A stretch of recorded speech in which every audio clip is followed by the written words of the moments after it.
আসসালামু আলাইকুম।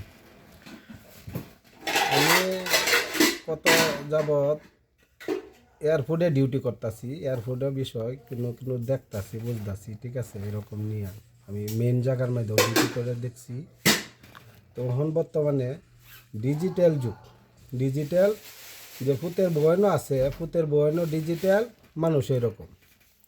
তাহার পরে যারা টাকা পয়সা আছে একটু বয়স্ক হইলে তারারে ফুতের বয়নে কি করে একটা সিস্টেম বাউ করে।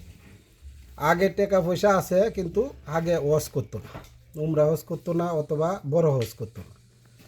না করার পরে কি করে একটা বুদ্ধি বাউ করে, অনেকজন বৃদ্ধ হয়ে যায়, পরে থাকবো গড়।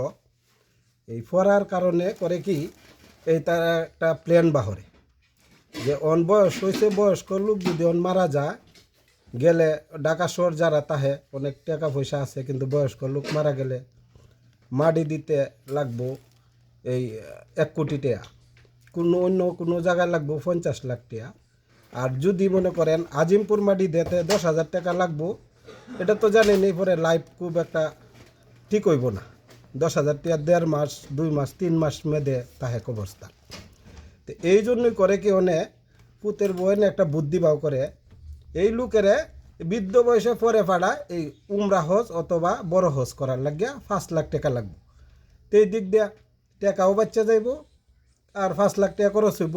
ওর পরে করে কি হেরার প্ল্যান হইল যাতে সাফে সুডে ঝামেলা সুডে যাতে মারা যায়, তারা সেবা যত্ন করার লাগতো না। এই বুদ্ধি করে বড় হজে ফাড়া ফুতের বয়নে এই হইল ক্যাপাসিটি। এদের টেকাও বাঁচলো আর এই দিক দিয়ে মনে করেন এই লুকও মারা গেল, মাটি দিলই ন, আর সেই মাটি দেওয়ার লাগতো না। এই বুদ্ধি করে ডিজিটাল যুগের বুদ্ধি, তো এরকম করে।